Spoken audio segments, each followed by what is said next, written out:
Rebonjour. Comme tu veux. Si on t'entend pas, je te demanderai de l'enlever. Mais je vais faire à distance. Voilà. Ok. Le micro presque à l'horizontale, comme ça. Ok, d'accord. Comme ça, le son. Ok. D'accord. Alors regardez ces trois Renault 5. Ça rappelle des souvenirs, non? Oui, j'avais regardé, ouais. Non?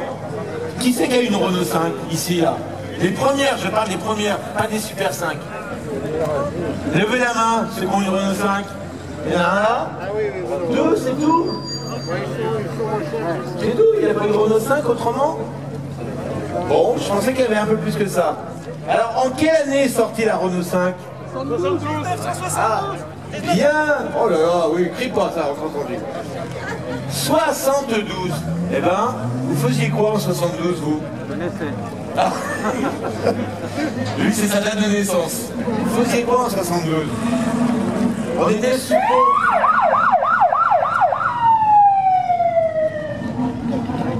Ça fait bien que ça s'arrête. Et sous l'ère Pompidou, si vous vous rappelez, on était encore dans une certaine liberté au niveau de la conduite automobile, c'est vrai, bien que les limitations, je crois, elles arrivaient, elles se mettaient en place, 72, et puis le choc pétrolier, il allait arriver l'année suivante, 73. Donc en 72, Renault présente une petite voiture. Alors déjà chez Renault, il y avait une petite voiture, il y a la 4L. On disait 4L, on disait pas Renault 4, on disait 4L. Et bien quelque part, la Renault 5, elle est sur les mêmes bases. Mais on a voulu faire un look. Pour l'époque, je vous jure, le look était très très faible. Regardez les formes arrondies. C'est pas franchement les autres constructeurs qui avaient des formes comme ça, c'était plutôt carré. Regardez la 204, la 104 qui est sortie à la même époque, c'était plutôt carré. Et Renault a, on va dire, arrondi les angles. Ils ont fait une voiture originale. Alors on peut faire le tour de la voiture. À l'arrière, qu'est-ce qu'il y a d'original? On ne remarque même plus aujourd'hui. Qu'est-ce qu'il y a d'original sur ces voitures à l'arrière, par exemple? On reviendra au propriétaire après. Le pare-choc. Ah, il y a déjà une chose. À l'arrière et à l'avant, il y a quoi? Un pare-choc, c'est normal sur une voiture, mais ils ne sont pas comme... En ABS. Ils sont pas comme les autres, c'était l'époque. Ils sont en quoi? Ça porte un nom. C'est une sorte de polyester, mais ça porte un nom bien précis. Le procédé a été inventé par quelqu'un qui a vendu le procédé à Renault. Alors on croit souvent que la Renault a été la première à avoir des pare-chocs comme ceci. C'est pas vraiment vrai. Il y a une astuce. Il y a une autre voiture qui l'a précédée d'un an. Non. Alors je vais vous dire, vous n'avez peut-être pas trouvé, il y a un modèle, je crois, qui est là aujourd'hui. La Renault 15 et la Renault 17. À l'arrière, le pare-choc était déjà dans cette matière. Même si c'était un peu temps que je vais leur retrouver. Je parlais à l'arrière, à l'avant elle ne l'avait pas.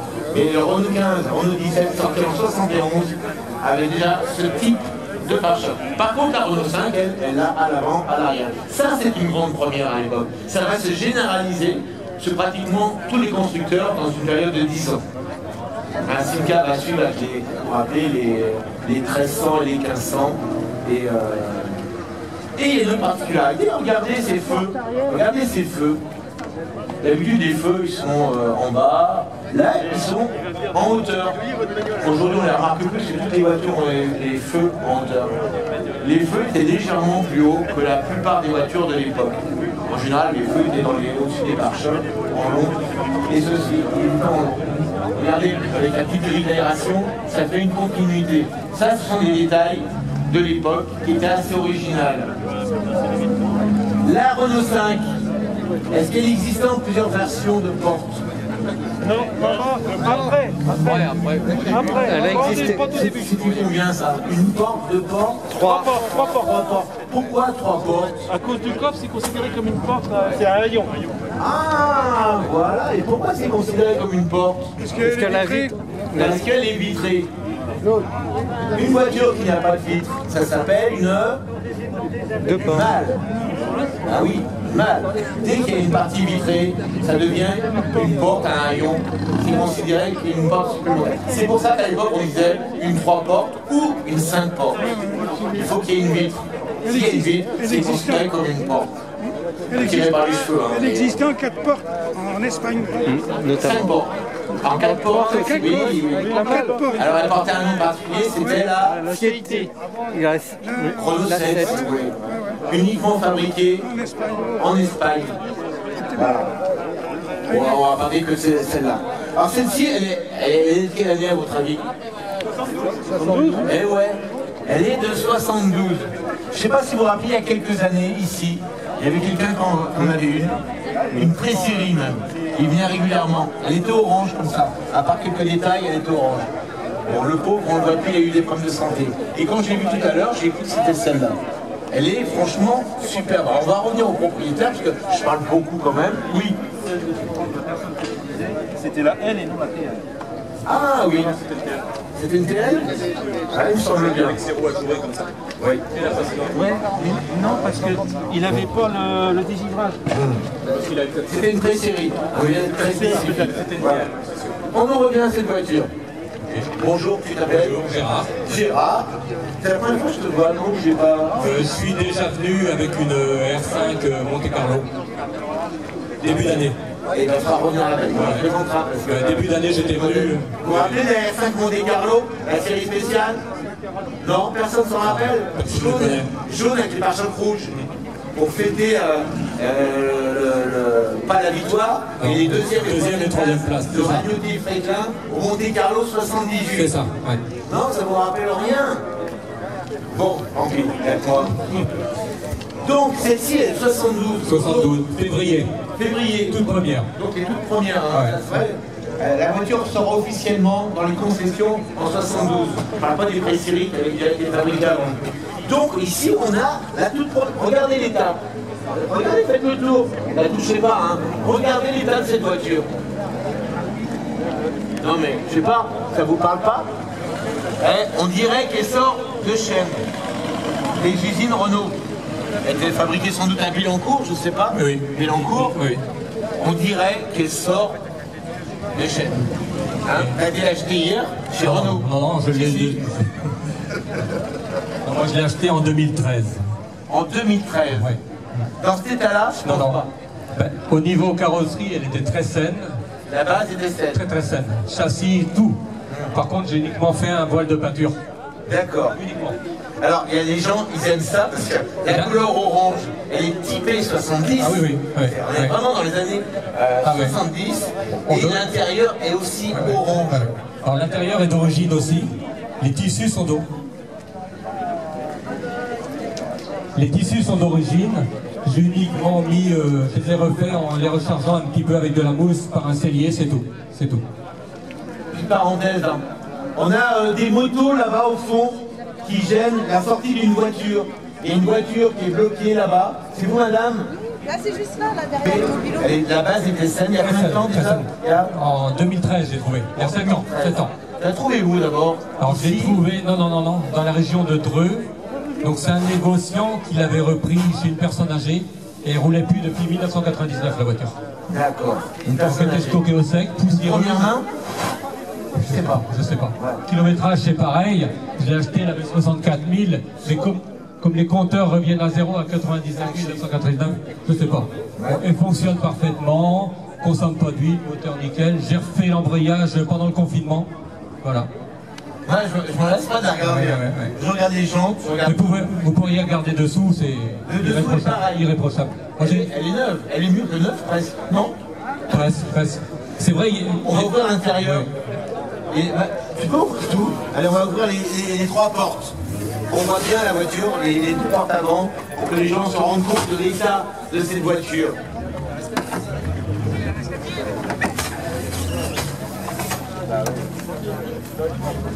Voilà, bon, on va pas regarder, voilà. C'est juste pour voir la capacité. Ah oui, on voit bien, c'est pas oublié. On va ouvrir l'autre porte, si tu veux bien. Alors on va faire une journée porte ouverte. Ah, l'autre porte.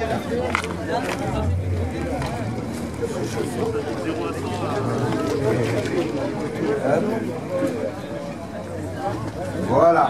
J'ai dit qu'on ne rentrait pas dans les voitures tout à l'heure. On ne touche pas les voitures. Que le propriétaire. Pour cause de Covid-19.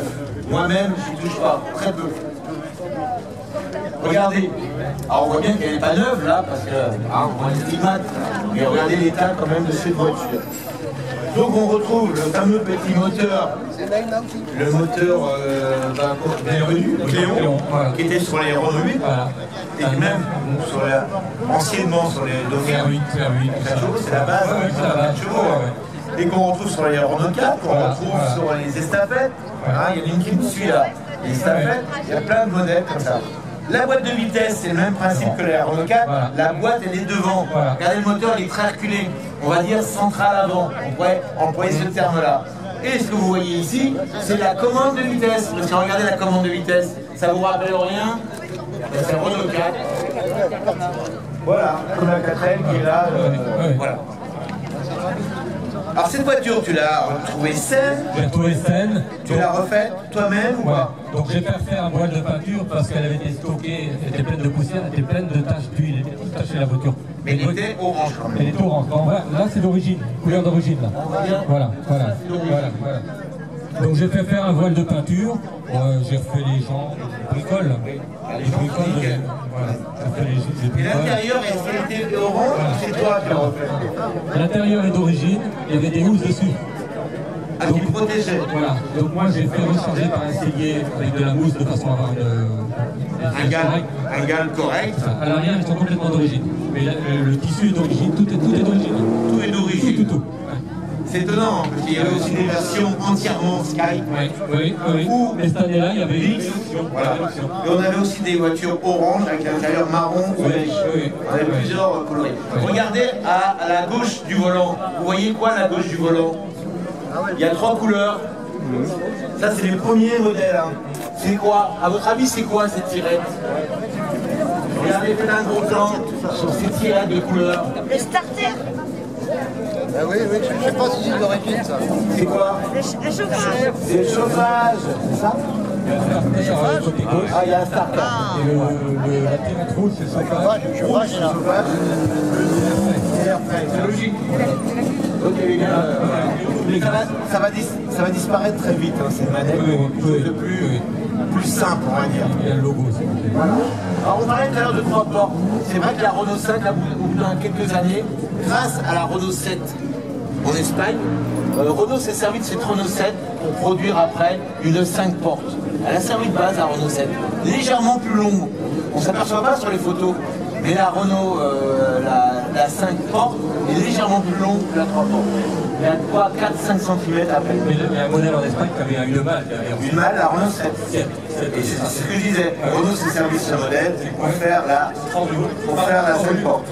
Oui, je sais. Je connais bien cette voiture, on en trouve quelques-unes en France aujourd'hui. D'ailleurs, cette voiture n'a pas de pare-choc en plastique. Non. C'est assez étonnant. Voilà. Une voiture comme ça, je sais que c'est assez recherché. La couleur orange est très recherchée. L'année, c'est les premières, elles sont recherchées. C'est une TL, c'est ça? Il y avait L, TL, gros moteur. Voilà. Alors, pour faire court, la TL par rapport à la L, on va demander aux spectateurs. La L, elle a quoi? La TL, elle a quoi au niveau technique? Un truc important de sécurité. Qui c'est qui a dit? Voilà. Celle-ci, elle a quoi? Elle a des disques. Pourquoi? Parce qu'elle a les jantes ajourées. Pourquoi on ajoure les jantes? C'est pour refroidir les disques. Et la version tambour, la L donc, a des jantes pleines. Voilà. Comme vous voyez, les jantes ajourées, c'est pour refroidir en général les freins. Donc on reconnaît une voiture avec des freins à disque ou à tambour grâce aux jantes en général. Bien qu'il y a des fois qu'il y a des jantes, il y avait une roue crevée, et on mettait une jante pleine sur des jantes à disque. Enfin bref. Voilà. Qu'est-ce qu'on peut dire encore sur cette voiture? Le bouchon, pourquoi il est gris? C'est d'origine? Oui. Je l'ai repeint parce qu'il était Mais il est gris, il est vraiment gris. la même couleur Que le pare-choc. Il est pas Souvent, orange. il était remplacé par des bouchons à clé, mais On a un gros compas, il est costaud. Hein. On voit l'épaisseur du compas. c'était avant les vérins. Après, c'est passé au vérin. Les premières tablettes qui se levaient en même temps que le haillon, ça c'est toute une époque. Et bien sûr, Donc, bien. les voitures modulables. Ouais, voilà. On n'est pas étonné aujourd'hui parce que toutes les voitures sont modulables. À l'époque, Renault elle l'avait inventé sur la Renault 16, mais c'était complexe. Là, c'est beaucoup plus simple. C'est tout simple. En 2 secondes, vous rabattez la banquette et vous avez un mini break. On va dire ça comme ça. Alors la voiture, ça reste une voiture bas de gamme. Hein. Il n'y a pas de garniture partout. Regardez le tableau de bord, il est vraiment simple. Regardez, vous avez un tableau de bord assez rectangulaire, avec un volant assez simple, un levier de vitesse, le chauffage qui apparaît ici, je pense, hein, au milieu, des ranges, des vides-poches de chaque côté, et c'est tout. Il n'y a même pas de vide-poche sur les portes. Trois cendriers, pareil. Les cendriers à l'arrière, en avant. Alors une autre question, on va demander aux gens, pourquoi Renault à l'époque a sorti une 3 portes et pas aussi une version tout de suite, hein, une version 5 portes? Vous savez ça? Pourquoi?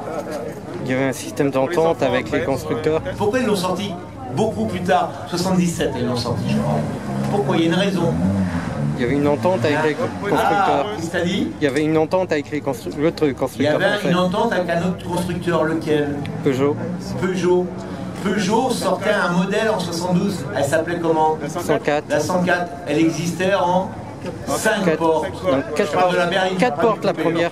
4 Je parle portes. de la berline. La berline, elle est sortie en 5 portes. Et ils avaient un pacte. Les Peugeot, d'accord, nous on sort la 5 portes, mais vous, la Renault 5, vous la sortez qu'en 3 portes.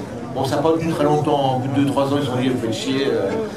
Alors, il y avait les 104 3 portes, mais c'était le coupé, une petite base. Et la berline, elle, la version longue, n'a existé qu'en 5 portes. Et Renault, au bout d'un moment, a dit, vous faites chier, on va sortir une 5 portes aussi. Parce que c'était quand même limité, malgré que les portes soient bien longues. Hein. Regardez, quand vous rentrez à l'arrière, quand même, le siège, comment il bascule? Vous pouvez nous montrer? T'as un petit levier là, et regardez, c'est très simple, les portes sont très longues pour ça, c'est pas trop gênant. Il y a d'autres voitures, des fois, c'est compliqué.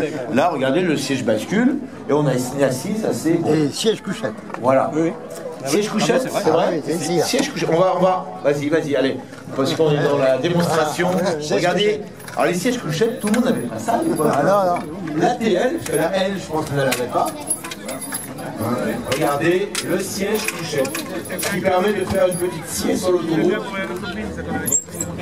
Voilà. On peut descendre au maximum en poussant le vis. Ça paraît banal, mais à l'époque, c'était quand même... Voilà. Et comment vous la trouvez cette Renault 5? Franchement, elle est magnifique. Elle est neuve. Enfin, presque neuve. Elle est neuve. Et franchement, allez trouver une Renault 5 aujourd'hui de cette époque-là. Hein, parce qu'aujourd'hui, sur le Bon Coin, sur les annonces, on trouve beaucoup de Renault 5 de dernière génération des années 80. Regardez avant 75. Allez trouver une Renault 5 d'avant 75. Déjà 75. Et ben c'est pratiquement impossible. Alors les premières versions avec un levier de vitesse, très vite on a eu l'option au plancher. Les plus sport. C'était dans l'air du temps. Et l'automatique. Semi-automatique. Voilà, très rare, parce que ce n'est pas technologiquement De 80. Voilà. Je suis très en retard, donc je suis obligé de faire court. On va l'applaudir. Applaudissez-le, parce que cette voiture, elle est fantastique, dans un très très bel état.